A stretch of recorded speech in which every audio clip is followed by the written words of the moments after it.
Guys, मैंने 1 महीना trading छोड़ने के बाद यहाँ पर इतनी अंदर से लालच पैदा हो गई कि मार्केट को जब मैंने वापस देखा तो मैं रह नहीं पाया और ऑलमोस्ट जब मेरा पेमेंट आया तो उसमें मैंने 7,000 का लॉस कर दिया, प्लस ब्रोकरेज चार्ज मिला के 6,400 का लॉस हुआ और 700 रुपये का शून्य में ब्रोकरेज चार्ज लगा।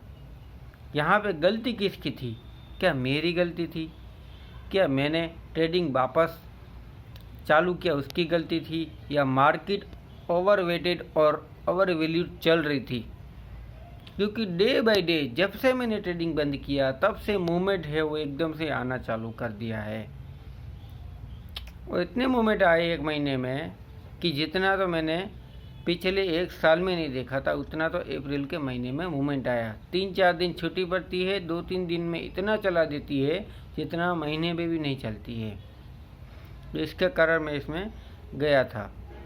लेकिन आपको भी पता है और मुझे भी पता है कि लालच जो होती है वो आप धीरे धीरे कंट्रोल कर पाते हैं। जैसे कि कोई भी चीज़ को छोड़ना हो तो वो एकदम से नहीं छूटती है, धीरे धीरे उसकी याद धीरे धीरे ख़त्म होती चली जाती है और नया रास्ता है वो धीरे धीरे बदलता चला जाता है। इसीलिए मैंने ट्रेडिंग किया हुआ था। एक दिन चेक किया सुबह के टाइम तो मुझे प्रॉफिट हुआ पहले, क्योंकि मैं एक अच्छा ट्रेडर था और मुझे पता था मोमेंटम और वन साइड मार्केट चल रही थी। तो सुबह के टाइम मुझे एक दिन यानी कि एक्सपायरी के एक दिन मंडे के दिन 10-11 तारीख के आसपास जब मार्केट बहुत ही आपने देखा होगा 3-4 हज़ार पॉइंट का गैप डाउन ओपनिंग हुआ था, यानी कि ऑलमोस्ट 71,500 के आसपास गया था सेंसेक्स। वहाँ से रिकवरी किया 73,000 के आसपास से देखा था मैंने। तो ऑलमोस्ट मैंने वहाँ पे 1100 का प्रॉफिट किया। तो ऑलमोस्ट शाम के टाइम मैंने लिया हुआ था मंडे को, लेकिन वो गिर गया, यानी कि 1100 का प्रॉफिट। 2-3-4 ट्रेड मारी तो वहाँ पे वो जो ट्रेड था वो यहाँ पर लॉस में परिवर्तित हो गया और यहाँ पे मुझे सिर्फ 300 का प्रॉफिट हुआ, जो कि वो ब्रोकरेज चार्ज में चला गया। नेक्स्ट दिन थी एक्सपायरी, जो कि यूएस मार्केट को देखकर अगर आप ट्रेड करना चाहते हैं तो यहाँ पर कभी अच्छा कभी बुरा, कभी तो इतना ख़तरनाक हो जाता है। तो मेरे साथ यही हुआ था। उस दिन यूएस की मार्केट 500-600 पॉइंट प्लस में खुली थी और राहत की न्यूज़ ये थी कि ट्रंप साहब ने यहाँ पर टैरिफ जो है वो 90 दिन के लिए रोक दिया है। तो जिसके कारण मार्केट में मोमेंटम शाम के टाइम मंडे को दिख रहा था और उसी दिन नेक्स्ट दिन वहाँ पर गैप अप ओपनिंग हुआ 1000 पॉइंट, जो कि 74,000 का कॉल ऑप्शन जो था वो उस टाइम पे 100-150 के आसपास था, जो कि 300-400 के ऊपर ओपन हुआ था। लेकिन मार्केट यहाँ कहाँ रुकने वाली थी, क्योंकि अच्छी न्यूज़ थी और गैप अप ओपनिंग हुई थी। इसीलिए मार्केट है वो उसी दिन 75,500 तक गई हुई थी। लेकिन सुबह के टाइम मैंने फर्स्ट ट्रेड 9:17 के आसपास लिया हुआ था और ऑलमोस्ट 9:18 या 19 यानी 2 से 3 मिनट में ऑलमोस्ट मुझे 1200 का लॉस हुआ और मैंने वहाँ पर उसको बुक किया था। मैंने अपने अकाउंट में 8,000 रुपीज़ 10 तारीख के आसपास डाले हुए थे और सेंसेक्स में ट्रेड मारने के बाद यहाँ पर 10 बजे के आसपास जब मैंने वापस ट्रेड दिया हुआ था ना, तो नेक्स्ट सेकंड ट्रेड में मुझे यहाँ पर कॉल, क्योंकि मैं देखा हुआ था कि मार्केट का मोमेंटम कॉल साइड जा सकता है, तो मैंने वापस 9:30-10 बजे एक ट्रेड लिया और ऑलमोस्ट उसी ट्रेड में मुझे मेरा जो लॉस था वो भी कवर आउट हो गया और सामने मुझे यहाँ पर 1500 तक का प्रॉफिट हुआ था। और उसके बाद तो मेरी ग्रीड जो लालच थी वो बढ़ती चली गई और मुझे लगा कि अब यहाँ पर मैं शायद आज के दिन में प्रॉफिट बना लूँगा, लेकिन इतनी वोलेटिलिटी थी कि मैं अपना प्रॉफिट को बचाने में नाकामयाब हुआ और वापस लॉस किया उसके बाद वापस मैंने अपना मन बनाया और थोड़ा ब्रेक लेने के बाद 1 घंटे के बाद 11 बजे के आसपास वापस मैंने उसी दिन ट्रेड लिया।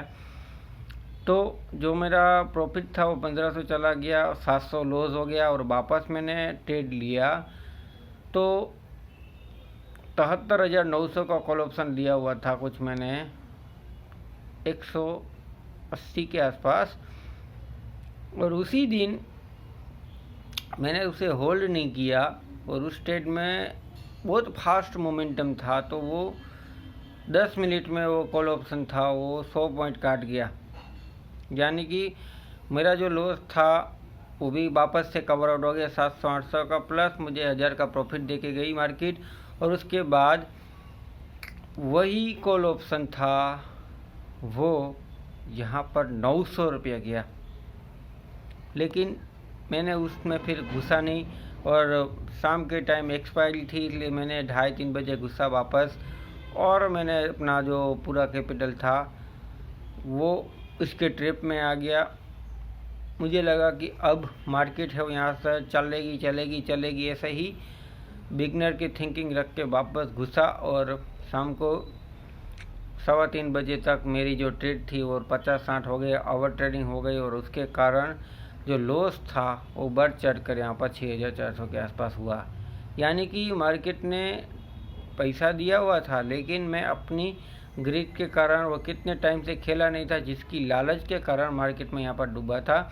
लेकिन यहाँ पर फिर मैंने वापस से अपने आप को समझाया कि ये मेरे लिए नहीं बना है, लेकिन धीरे धीरे आदत छूटती है। तो मैंने उस दिन एक दिन खेला, उसके बाद आज 19 तारीख है, आज ऑलमोस्ट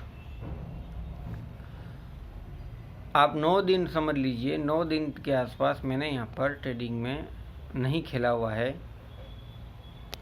क्योंकि शायद मेरे पास पैसा नहीं होगा इसके वजह से ऐसा नहीं है। मेरे पास पैसा भी अकाउंट में पड़ा है 3-4 हज़ार रुपया, और मोमेंट है वो आप देख ही रहे हैं कि कितना भयंकर आ रहा है।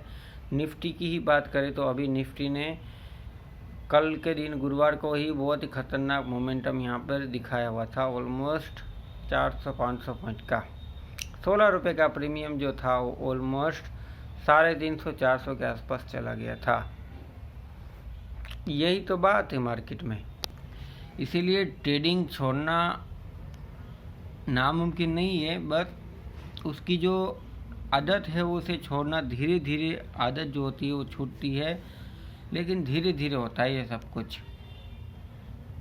तो दोस्तों अगर आपको छोड़ना चाहते हो तो छोड़ सकते हो, लेकिन ये सब कुछ धीमे धीमे होता है। आपको ट्रेडिंग तो करनी ही पड़ेगी, लेकिन डे बाय डे उसको कम करते जाएंगे तभी जाके होगी। मेरा जो पहले कैपिटल था वो 12-15 हज़ार महीने का था, तो वो धीरे धीरे अब 7,000 के आसपास हुआ है। धीरे धीरे मैं उसे और नीचे लेके आऊँगा और एक टाइम आएगा जब मैं ट्रेडिंग में से नफ़रत करने लगूँगा। ट्रेडिंग छोड़ना इम्पॉसिबल है। अगर आप नए हो, बिगनर हो तो शायद छूट जाएगी, लेकिन आपने लॉस किया हुआ है और आप लॉन्ग टर्म से खेल रहे हो यानी कि 3-4 साल से, तो शायद ट्रेडिंग जो है वो आपको पकड़ के रखेगी। आप ट्रेडिंग को छोड़ सकते हो लेकिन ट्रेडिंग आपको नहीं छोड़ पाएगी। और यहाँ पर अब तो आपने देखा होगा कि ब्रोकर जो है वो यहाँ पर बहुत नए हथकंडे मारे हैं भाई। ब्रोकरेज चार्ज फ्री दे रहे हैं, माधवीपुरी बूच को हटा दिया क्योंकि उन्होंने बहुत नुकसान करवाया है सबका, किसी को बचाया नहीं, सबको लपेटे में ले लिया, इसलिए नए चेयरमैन आ गए हैं। प्लस यहाँ पर आने वाले समय में शायद एक्सचेंज की तरफ से और कुछ ऐसा होगा जिससे कि शायद ग्रीड लालच बढ़ने वाली है। ट्रेडर के फ़ायदे के लिए कुछ ना कुछ अभी एक्सचेंज भी चाहेगी, क्योंकि जब ट्रेडर का फ़ायदा होगा तभी इनको भी फ़ायदा होगा। अब ये उनको समझ आ चुका है। तो आप अगर नहीं खेलेंगे ना तभी जाके इनको नुकसान होगा, और नुकसान होगा तो कुछ अच्छे रास्ते निकलेंगे जो ट्रेडर के हित में रहेंगे। इसलिए जितना हो सके उतना कम खेलेंगे, तभी जाके इनका वॉल्यूम गिरेगा और तभी जाके लोग हैं वो यहाँ पर समझेंगे। और जो एक्सचेंज डेल्टा एक्सचेंज की तरफ जा रहे हैं ना, ये सबसे बड़ा ट्रैप हो सकता है, क्योंकि यहाँ पर जो ब्रोकरेज चार्ज होता है ना वो लगभग एक ट्रेड का 200-300 रुपया लग जाता है, क्योंकि डॉलर्स में होता है, यानी बहुत ख़तरनाक होता है बिटकॉइंस। ये सब करना है तो कर सकते हैं, 24/7 डेज ये चालू ही रहता है। और रात को 2-2:30 बजे से लेके सुबह 7 बजे के आसपास इसमें मोमेंटम की उम्मीद लगाई जा सकती है बिटकॉइन की तरफ से। इस वीडियो में बस इतना ही, मिलते हैं नेक्स्ट वीडियो में।